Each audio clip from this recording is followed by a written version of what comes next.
Welcome back, everyone, to this very interesting panel discussion on global social PR media disasters, the lessons from United Airlines and Pepsi, among others. Anyone from United Airlines or Pepsi in the audience? No? Great. So this session will be moderated by Lars Ferdich from Precious Communications. He has over 15 years' experience in managing and defending brand reputation, both in-house and on agency side. He started Precious Communications in 2012 out of Singapore, and in just 5 years, the firm has grown the business into a 30-strong team. He has previously worked with brands such as Coca-Cola, DHL, Heineken, Huawei, Jabra, Porsche, P&G. There's a lot of brands here. It's a very enviable list, Lars. And he has a Masters of Economics degree from the University of Hanover in Germany. Please welcome Lars, and I'll let him introduce the panel.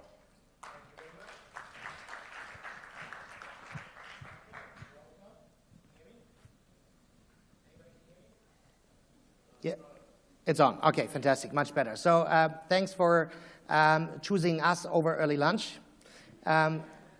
We have an exciting panel, so many disasters out there. I always say it's exciting to talk about crisis when they're over, when it's over, right? So I'll let the panel introduce themselves first. We have great panelists here with tons of experience from real 360 experience. That's what Umbrella 360 is about. So I would kindly ask for Karen to start introducing herself briefly with her current role and experience and excitement about crisis and disasters. Karen.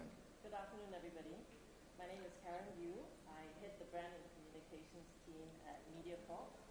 We have over 50 products, and we serve virtually everyone in Singapore, providing content and reaching 97% of people in Singapore every week. So we're a company that's pretty much out there, and we have our share of crisis from time to time. Hi, everyone. I'm Lena. I'm an account director at Meets and Communications. So over the past decade of my life, I've been privileged, perhaps not so privileged, to work on quite a few crises. I would say the most notable one would be for an Australian mining firm looking to set up shop in a small fishing village in Malaysia, and with that, we had to go against local politicians who used that as really a bandwagon for them to champion against the client of mine. But it was an interesting time, and glad that we survived. Hello, everybody. My name's Stephen. I head up DigiMind for APAC. We're a social listening platform, so we help a lot of brands on different marketing activities, but of course, crisis is one of those. Probably the biggest crisis that I've worked on so far was the MH370 crisis when the plane disappeared. It was, first of all, a big crisis because of the situation, but also because we'd only been in Singapore about 3 or 4 months, and we got tasked with going on Channel News Asia and talking about it live on TV. So a personal crisis, trying to make sure that you manage that situation in the right way, because of the nature of it was quite difficult, and yeah, one that was quite challenging. Hi, my name is Suchi. I started Q Communications in 2014. I don't have hands-on real experience with crisis, but I'm always looking out at how to mitigate the risks for my clients in the financial sector. Hi, my name is Claire, and I'm a regional director at Ogilvy. So my mic just went on. So with my role, I'm half on PR and half on social. So we've seen a lot of Venn diagrams in the past 2 days in every single presentation. So if you look at the social PR Venn diagram, crisis is right at the middle. And we deal with it day in, day out. I guess the most recent one I have, not the biggest, would be SMRT's pipes that broke. Topical, right? Yeah. Good, thank you very much. So let's directly dive into it. The panel is presented as starting with United Airlines and Pepsi. Let's start with a more obvious one. United Airlines was in the headlines for the wrong reasons, most likely. Obviously, they had a passenger removed from a plane earlier this year by force. He was bleeding, was pulled off the aircraft, and I think that was step one. And then the CEO came out and said, "My staff just followed procedure."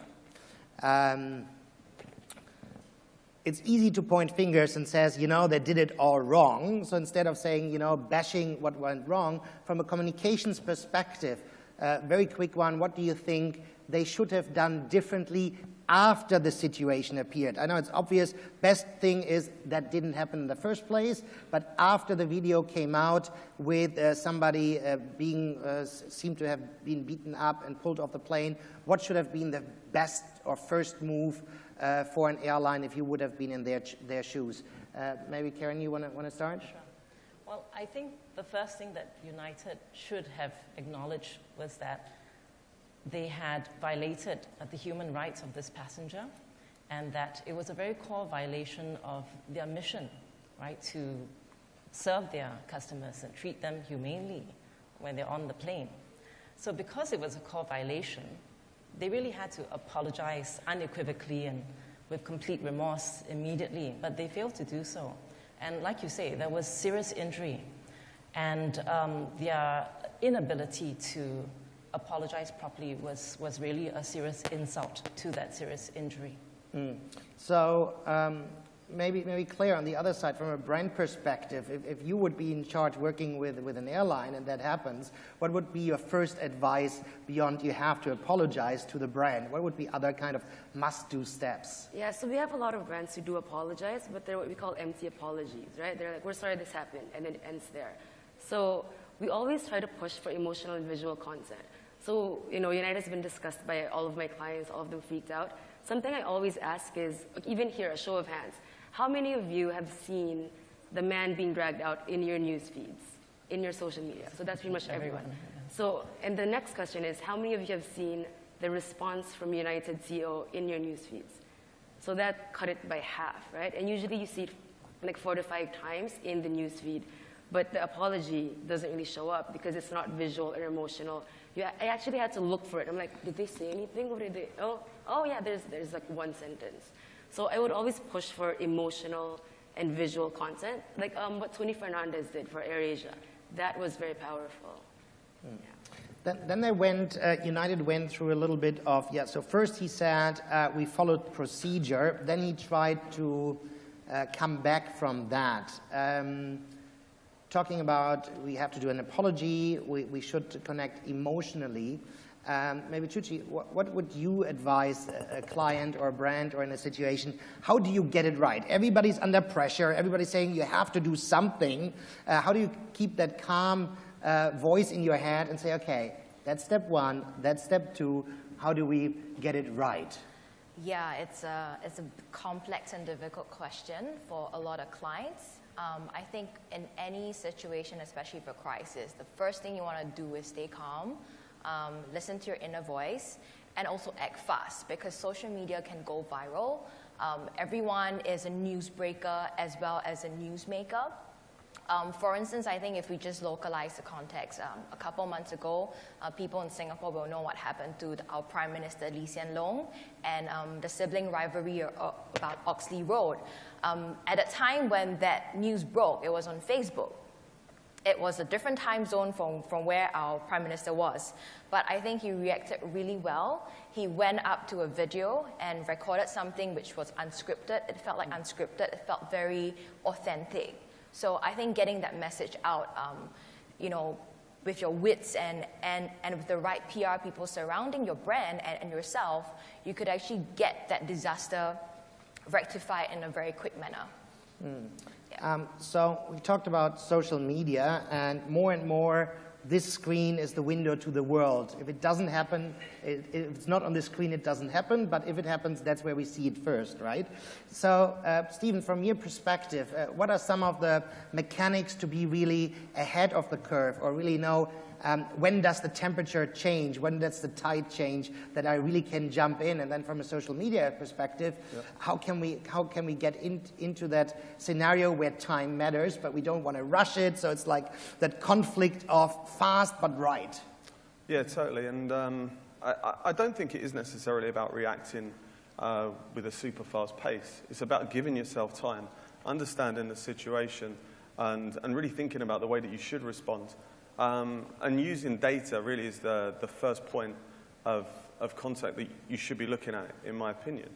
understanding the sentiment, the things that people are saying about the brand, how serious is the crisis.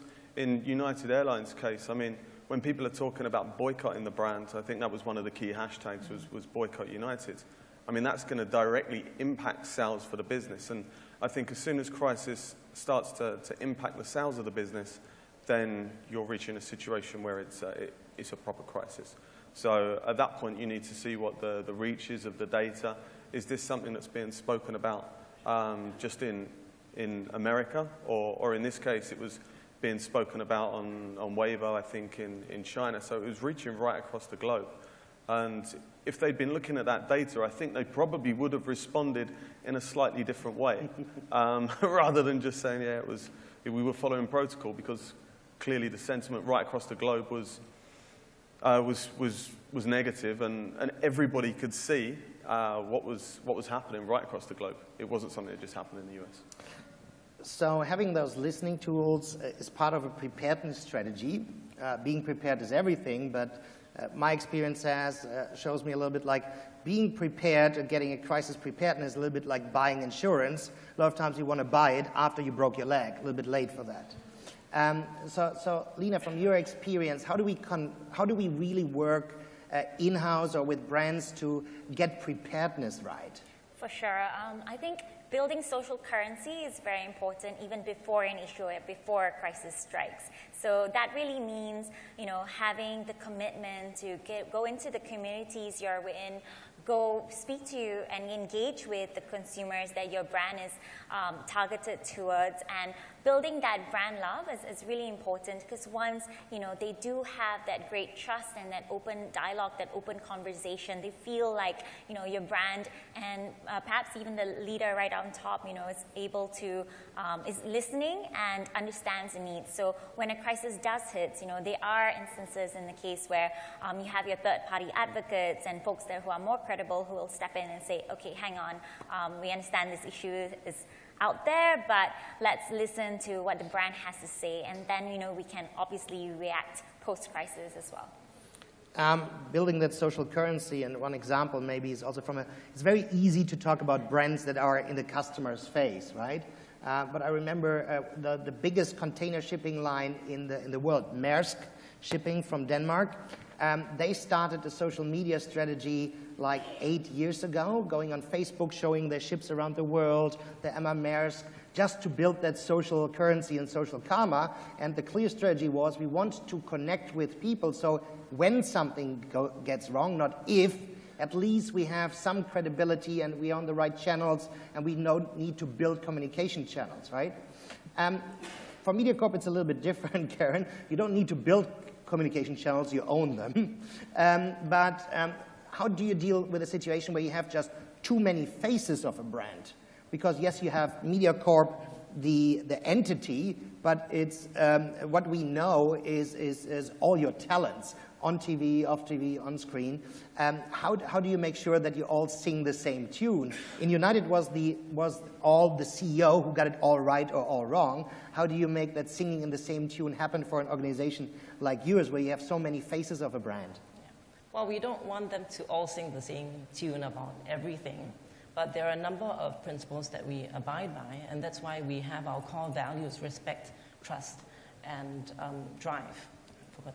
Almost forgot the drive. And these are really important because they provide, in a sense, a moral compass, right, for dealing with all our relationships. And we do have a great number of stakeholders. You're right, we've got a great number of faces. We also have a great number of stakeholders. We have our audience primarily. Like I said, we serve everyone in Singapore, and we touch them in different ways across our multiple platforms. So issues do come up from time to time. We don't expect everybody to refer back to corporate communications, right?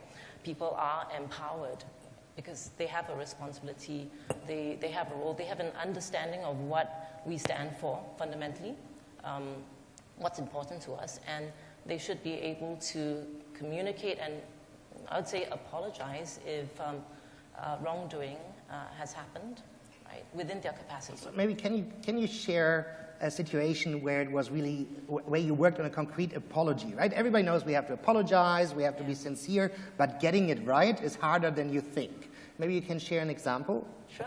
I'd look back at a crisis that happened in a previous company a few years ago. We drove an ad campaign that promoted our assertion that we were an honest company. And to do that, we tried to juxtapose ourselves against other professions that might have a reputation for being less than honest at times. So we're talking about used car dealers and contractors in the construction space. And we depicted salespeople and, in those situations where they were being blatantly dishonest. And of course, we were called out by one of these associations, which happened to have about 30,000 members. And we were asked, aren't you the pot calling the kettle black? And what gives you the right to say that you're more honest than other people, or to actually deride our profession? So we had good intentions, we did. And in fact, we had green-lighted this all the way from the creative agency to the media agency, the production team, on the client side, the brand team, and even senior leaders. But I think what we failed to recognize was that we should have had the green light from uninvolved parties as well, so that we get a totally objective view to how the creative concept might be perceived. So like I say, we had the best intentions, and truly it was an honest company. It was a very good creative agency as well, with a very, very good idea. But I guess the execution just, the point of failure was not in consulting a broader audience. So back to your question about the apology, we actually had to do it twice. The first one, which was done kind of in the middle of the night and in a rush, and to Stephen's point, you don't always have to, try to get ahead so quickly, it came across as a bit of a half apology. And we didn't have to retract it, but we had to build on it. So the apology, which we worked with the creative agency in the afternoon and put out the same day, was unequivocal, and it was absolute, and it was accepted. Having said that, there was an opportunity lost, right? Because we had spent months on the campaign, and we had to pull it within days. So even if a crisis doesn't have a very long-term impact on your stock price or your business or brand sentiment, I think that we need to consider the opportunity lost as well. Talking about an opportunity lost of a campaign that was pulled, obviously Pepsi comes to mind. They had a campaign out that wanted to show social inclusion of Generation Y, Z, with a very popular face out of the US leading it and bringing everybody together, having a good time, and to Pepsi, and that backfired, and they had to pull it out. Mrs. Generation Y, what do you think? Shuchi, that's how you branded yourself. So yeah. What do you think went wrong? Where did they get wrong? Didn't they ask the right stakeholders in the beginning, or was it wanted that they wanted to have a discussion? Because I remember Benetton in the past was bold, and they wanted to have a critical discussion. I think Cathay and Freedom to Laugh earlier this year in Singapore, they wanted to have that discussion. Yeah. Do you think it was wanted to get into the critical discussion? And how could they have avoided the outreach and the backlash that actually happened? I mean, these days, all of us are getting more and more discerning as consumers.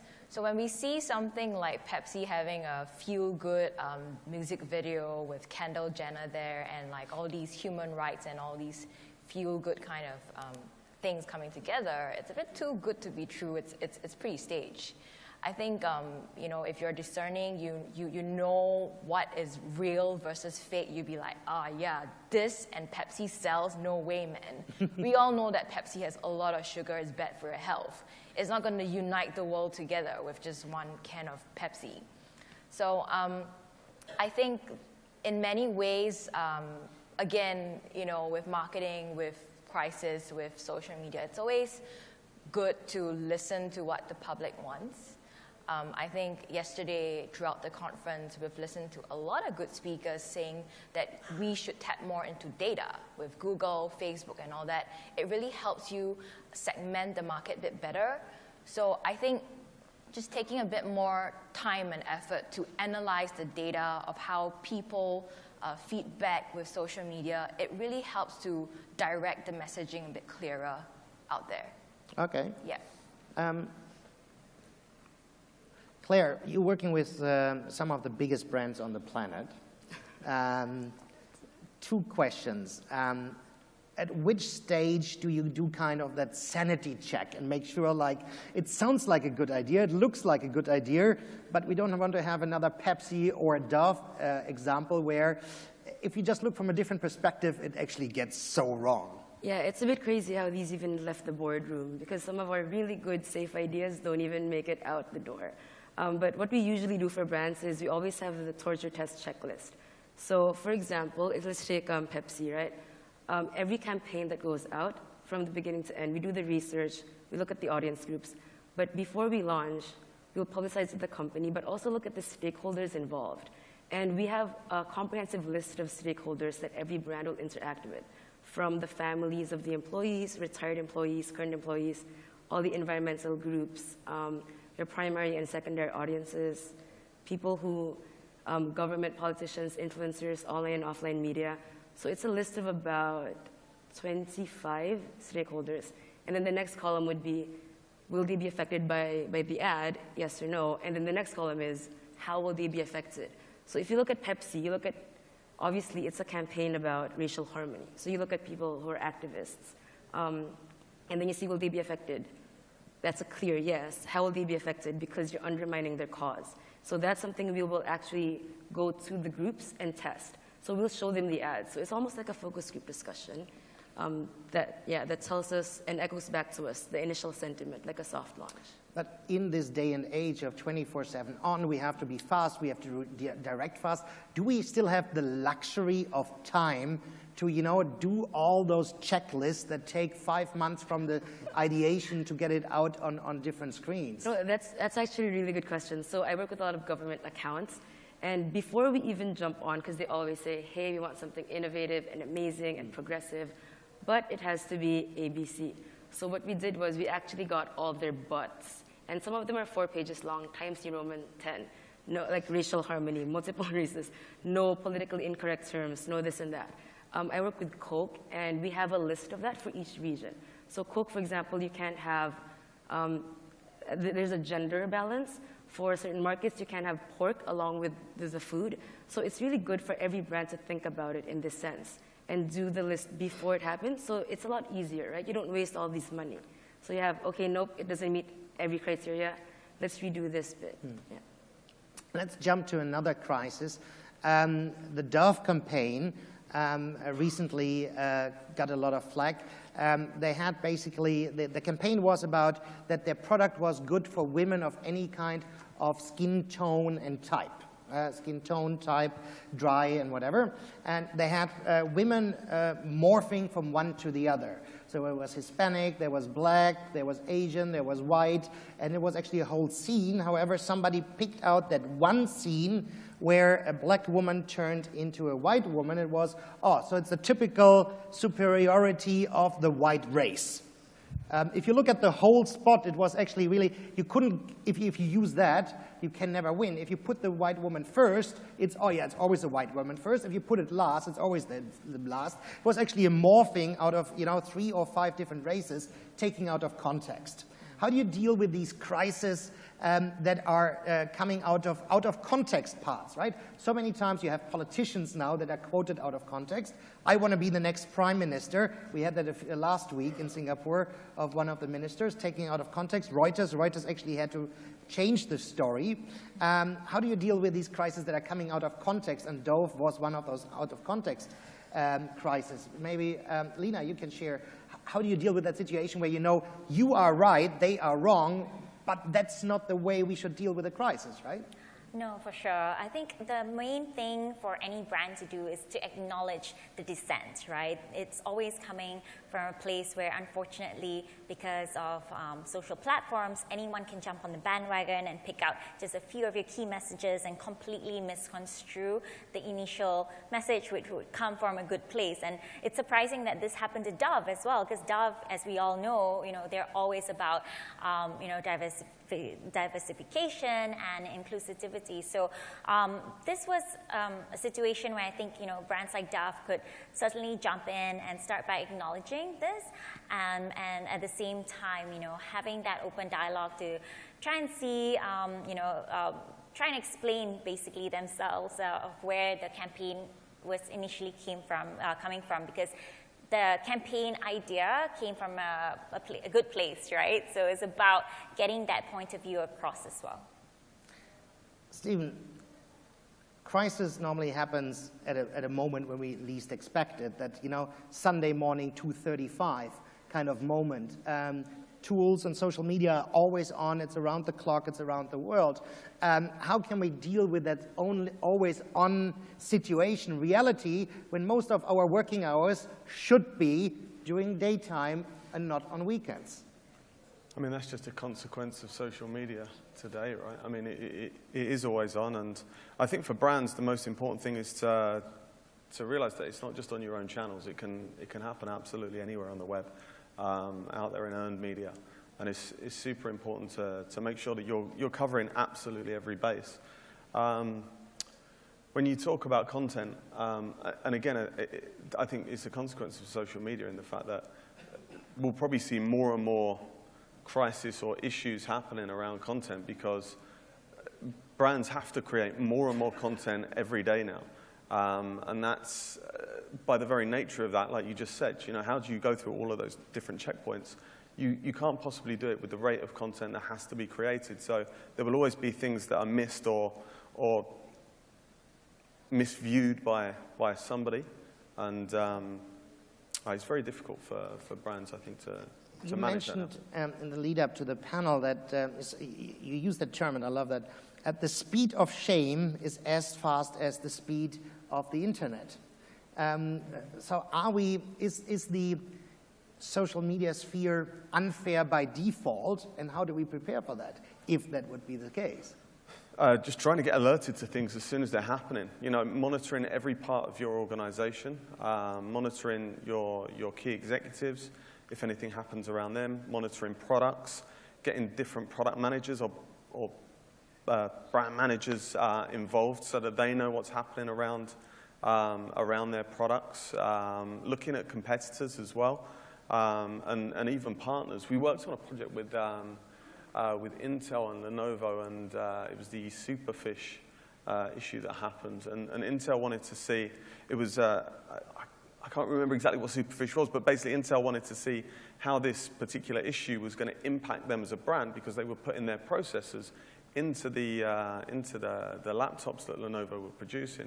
As it turned out, there was no correlation between that particular example, but they had to be aware of even things that their partners and customers are doing as well. So I think being fully aware of everything that's happening in your environment, and just with the tools today, not just DigiMind, setting up alerts, understanding the negative things that can happen is super important. It's easy, and we touched on that briefly before, to be prepared is everything. But I just remember, not sure everybody in the audience remembers, there was Domino's Pizza had a massive crisis about 8-9 years ago. It was the first kind of YouTube crisis where 2 employees in the middle of nowhere in the US played with food items, put them in their nose, their pants, put it on a sandwich. It was never actually clear if those sandwiches were sent out or not, but it became an internet sensation and resulted with the president of Domino's USA going on a YouTube clip and expressing his concern and how sincere he was that. And I remember that script because it was a mix of him really being outraged and emotional and passionate. And then there were 2 paragraphs of corporate communication speak in between, so the language didn't match. What was great, because one of the first CEOs who went on YouTube in that half-casual style, and it hasn't been done before, so he got a lot of respect for trying, though he got a lot of things wrong. He didn't wear a suit, he wore a Domino's shirt, he was in a pizza outlet, so a lot of things, right? That's 8 years ago. 8 years down the road, are your or your client CEOs prepared to go on YouTube within half an hour if something happens on Sunday night? We can't say, oh, we didn't know that would happen, right? So would your team be prepared to go on camera by default, but would your CEO be ready to do a half-casual, non-scripted apology talk? I think so. It depends on the extent to which the violation or the mistake is cost to the business. If it's cost to the business and it's very severe, then absolutely the guy on top has to take charge and own the story. And what I like about the Domino story is that there is actually some merit to coming across unprepared, but just putting yourself out there, because speed signals sincerity, right? You're not completely prepped, but you do have something to say, and probably what you have to say has to do with an apology, right? Or at least like an acknowledgement of having failed your customer, and think that's very important. I mean, yeah, crisis management, crisis communications 101 within a certain early time frame. All you have to do is acknowledge. We acknowledge that this happened. We let you in on more information as we have. We're working on it. If you don't do that, people know that you're not in control, and a vacuum builds that's filled with social media, speed of shame, and other things, right? Lena, quickly to wrap this up, what do you think should Dove have done? Pull it or don't pull it? If you would have been in charge, would you have pulled the ad campaign? Or you would have said, no, we sit it out, we stand by it, and the discussion is good?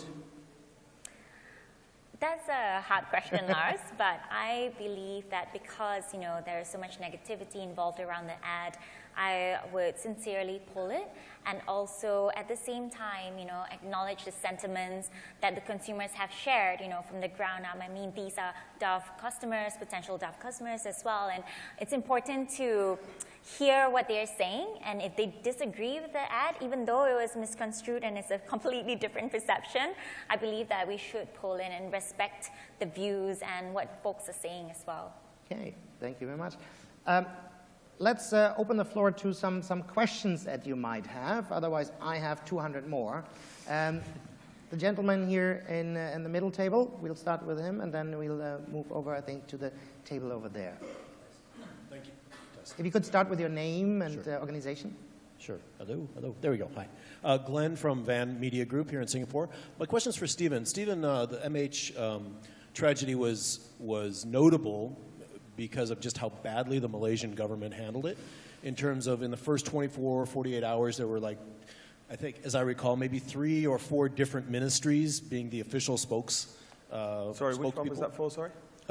There were 3 or 4 different ministries who were acting as the official spokesmen. For which crisis, sorry? For Malaysian Airlines. Oh, sorry. Malaysian Airlines, MH, yeah. So it was notable because there were so many different voices coming out and being the voice, and they weren't saying the same thing, which, of course, in a crisis we know is not what you want. So from your perspective, was that hard from the social listening element to try to keep track of who was saying what, or were you involved from the very beginning on that, or did you come in later?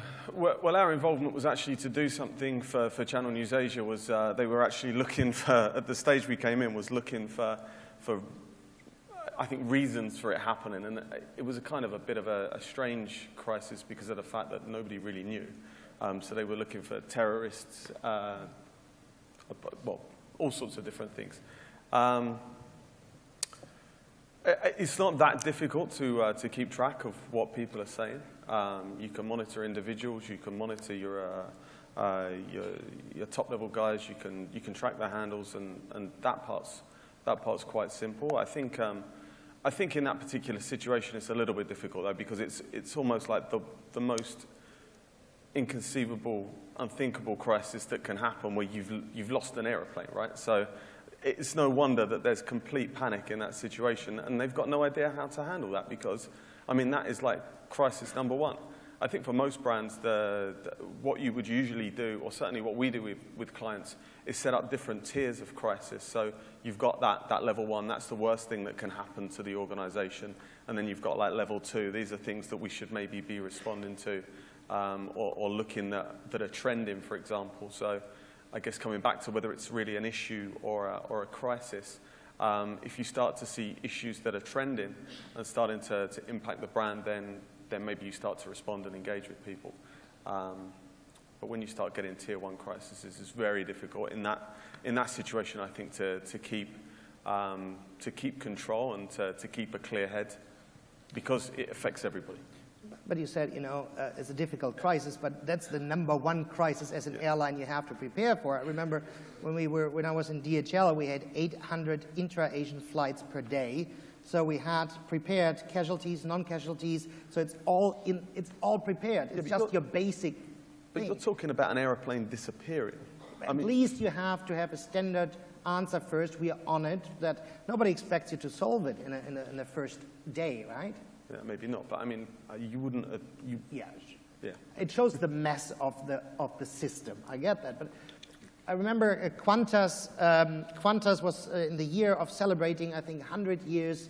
Qantas, and they were one of the safest airlines. Never a real incident that year. It was, I think, 2-3 years ago, and they had a new Airbus A380 had an incident with one of its engines, and part of that engine cover fell down on one of the Indonesian islands after they took off from Singapore. So what happened was there was somebody snapping a picture on the mobile phone of that big piece of metal with the Qantas logo on it, and the CEO was alerted by its CFO because suddenly the stock market just crashed the price. And then they were actually very fast in making a statement out, we checked with operations, all planes are there.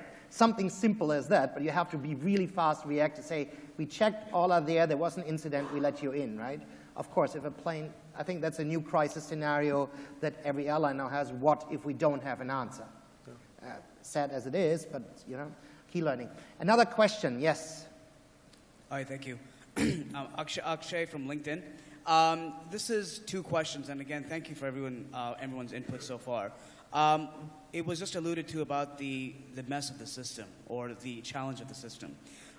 My question is, especially with these brands like United and Pepsi, more often than not, it's not obviously just the CEO or the senior leadership board that has this influence in times of crisis. It is the PR agency. It is third-party partners. So my question is, what is generally speaking the power, if not the accountability, of the agency in such situations to influence the senior leadership or the CEO in such crisis that maybe, for example, in the United Airlines CEO case, how much did their PR agency step up or should have stepped up in that case?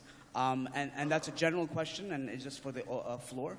My second question is just around the age of democratization of content, which we're all in at the moment. So with the United Airlines case, we saw, even post the disaster, a lot of memes, a lot of parody videos posted up on YouTube. There was a United Airlines training video, for example, that really prolonged the life cycle of the disaster. How does an agency or the brand or the client really address that? Any particular person you want to address it, or otherwise I pick? Just open the floor and Okay, thank you. Maybe Claire, you want to start on what's the role of an agency and how do we manage, especially in a crisis, that relationship with the senior management? Yeah, so the way we deal with crisis is always 3 parts, right? It's readiness, response, and then recovery.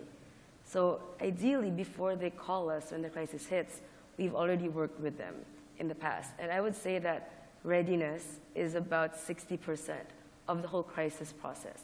Response would be about 10% because that's when it hits and it's quick, it's 2 weeks. The readiness and the recovery, on the other hand, will take months. So the readiness preparation, we as an agency, we already have the key messages and it's a fill in the blanks kind of thing. Fill in the blanks, mainly who fills in these blanks. And we will arrow that during training. It'll be research and development. It'll be HR, in the case of, for example, Uber. It would be compliance and legal. Sometimes they're actually in the training so that they can map out their own scenarios. So it'll be 50% the agency legwork for the templatization and the scenario planning and the tangents, the choose your own adventure map.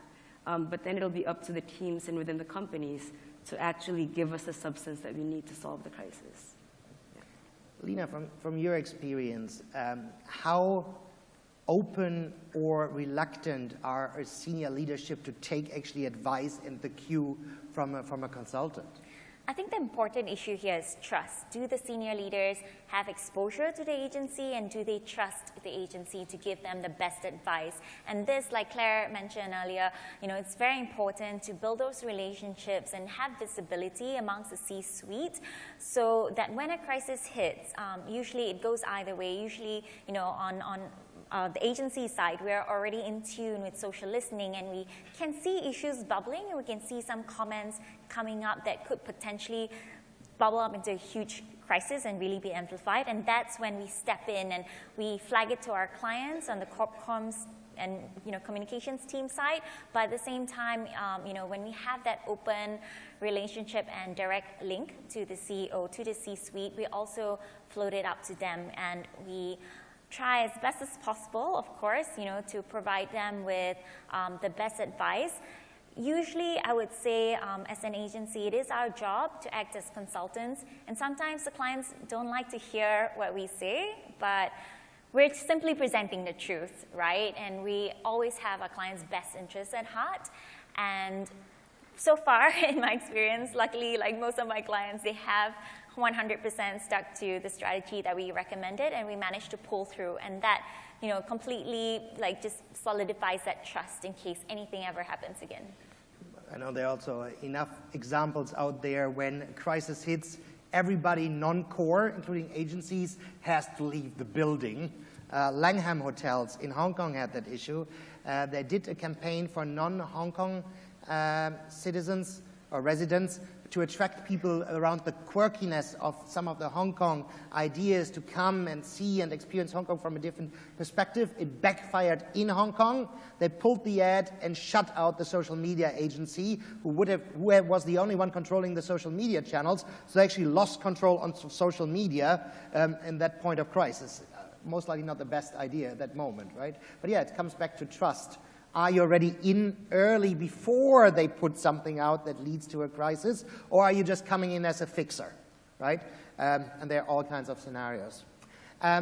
Second question was, does the reality of people playing on crisis with memes, with making fun of it, prolong a crisis, and what can we do about it? Any thoughts on that? I think it goes back to the vacuum that you spoke of. Because United didn't take responsibility properly, they didn't own the story, they didn't take control, they then lost control to social media, right? As you said, nature abhors a vacuum. So if you don't go out there and tell your story the way it should be told, somebody else is going to tell it for you. And I remember for the United Airlines example, Southwest put an ad out. We beat the competition, not our customers. Right? Good. Do we have, I think we have time for one last question here at the front table. Oh, sorry. Okay, ladies first, is that okay? Good, thank you. I like that rule, thank you. I'm Kiri Sinclair in Hong Kong. Okay, so the world is changing. We're looking at a social and PR dimension here. From a consumer brand perspective, where should the first point of response come from the brand? Should it be to the media, on social media, on own channels? Where do you feel the most appropriate place to go when there is a crisis, or does it depend on the crisis? Open question, open panel. Anybody want to jump in? I would say the first email. So whenever we do crisis and training scenarios and simulation training, the first email always has to be with internal comms. So usually with social, PR, and media, social will spot the crisis, PR will work on the crisis because they're the messaging experts, but then you need to have the internal comms to actually mitigate it. And then media will start calling much later, actually, because you know how crisis breaks. The first 3 hours of a crisis, it's with messenger apps. So it's even with this room's behavior, it's, hey, I heard about this thing, and I'm not sure, you submit this to your friends, right? 6 hours later, it's in social media networks. So that's when you become an expert. So it's from, this is what I heard, to this is how I feel about this, and I'm a news expert, and this is what happened in United. And then it's the last 12 hours or 10 hours when media comes in. So actually, they're the latest part. So initially, you fix your internal comms so that rumors don't spread, and then you fix your social platforms, because that's where crisis breaks anyway. And then that's when you address media. That's our 3-step approach to it. Aaron, you want to add something to Yeah, that? I totally agree with Claire. Mainly because the commitment to change or to deal with the issue has to be a collective one, and you need the entire organization behind it before you go out and make a public statement of it. And so my question is, where is that public statement? Where do you make that public statement? On what channel? Where should the public statement go to? Which channel? I guess it depends where the crisis is happening. Is it, I mean, if it's completely, should we say, global or right across the net, then maybe you make it as a proper press release statement. But I mean, if it's something that's happening on Facebook, it would make sense to talk directly to that audience. So. And that comes back a little bit to preparedness. It should be where your audience is. If it's on Facebook, make sure you can put something up within an hour on Facebook on Sunday morning at 5 a.m. But too many clients, you know, they still think in 9 to 5 patterns. If it's happening on YouTube, you should be ready to put something on YouTube. If it happens on Twitter, reply on Twitter. Something very simple has been around for ages, but still a lot of companies are not prepared. It's kind of a dark page of your website.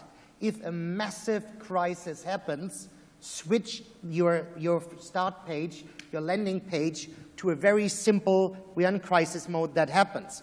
Bad example of that was when the Costa Concordia cruise ship capsized in front of Italy because the captain wanted to go too close to the coastline. A couple of people died tragically. They were caught in, drowned. And even days after the crisis, you went to the website of Costa Cruises, and they were advertising spring tours, spring cruises with the Costa Concordia. Obviously, something really, really bad backfires, and that's where communications comes together 360. When a crisis hits, please make sure you have the right button to push to pull all advertising. If it's a massive crisis, you don't want to advertise because you can't advertise your way out of a crisis. You can buy your share of attention, but you can't advertise yourself out of a crisis, right? So it's a lot of actually checkpoints. At the end of the day, is your website ready? Who can post on Facebook? Can your CEO go on YouTube? And do you only have the corporate 5-page legally approved statement? Because for the longest time, corporates always told you, we don't apologize because that admits guilt. Right? So apparently a way around this is not saying sorry, but we are sorry how you feel. I'm not sure if that works anymore, right? But I think the BP example, the Gulf of Mexico example, Deepwater Horizon, where that oil platform blew up, and they didn't have a backup plan, and oil kept pouring in, they couldn't stop the story, right? Originally, it was the blame game. BP said it's not us because somebody else operates the platform. The platform operator said it's not us, it's the holding in Switzerland who commissioned us. So it took actually about nearly 5 days to take ownership of the crisis. What was the idea? At that point in the US, the maximum liability for crisis like that, environment and people losing their lives, was I think 6 or 7 billion US dollars. Did BP want to pay 6 to 7 billion US dollars? No. Do you know what they, at the end of the day, they paid for the cleaning up efforts, CSR efforts? Somewhere around 30 to 40 billion dollars. And that's an interesting, I think, change on crisis over the past decade, that it's not so much the legal permission to operate that we're talking about, it's the moral permission to operate. That's where you build your kind of social karma, and it's, I think, the role of PR is actually, and communications is increasing because you need the buy-in from the audience, not just your legal permits, right? Okay, I think we have to wrap up, so I want to ask the panelists one last question each, or your take on that. Do social media crises exist, or is it actually just an amplification of real-world issues? You want to start? I think unless it's completely fake news, a social media crisis probably has its roots in some real-world problems. But I think all of us, we have experienced the amplification of social media all too well in any given situation. I agree as well. I think social media as a tool is used to really amplify and change perceptions as well of what people see, and people misconstrue certain campaigns, certain messages, certain issues. So it really is an amplification tool. Yeah, and if you look at campaigns that have been called a crisis recently, I'm not sure that they're real crisis. Do they really impact the brand in terms of turnover and stock value and everything else? So I would say it's more for amplification. I think social media is increasingly becoming a social leveler. Everyone has access to it, whether you're rich or poor, you hate something or you don't. To be frank, all brands can't please everybody, so just be strategic with your key target audience and just go for it. Yeah. I would say there's no such thing as a social media crisis unless Facebook shut down, because social media is a platform for crisis. Simply because, like I work with KFC, and usually what we saw is that, for example, if you see a glove inside your chicken, the first thing you'll do is to take a photo of it before you even go to the counter. And it's because people use it as a weapon. In case they don't help me, then I have something to do. So the crisis is rooted in customer service or compliance or the product itself. Social media will turn it into a crisis if your brand doesn't handle it properly. So let's hope that our lunch doesn't have any gloves in there or anything else. Let's be gentle, and I think also the interesting thing, all of us are on the brand side, but also on the consumer side, and I see myself sometimes in that kind of schizophrenic situation. How can consumers do that? And the next morning I'll take a picture of my burger of McDonald's or something like that. Right? So let's be fair to everybody. Thank you very much to the great panelists here, Claire, Tucci, Stephen, Lina,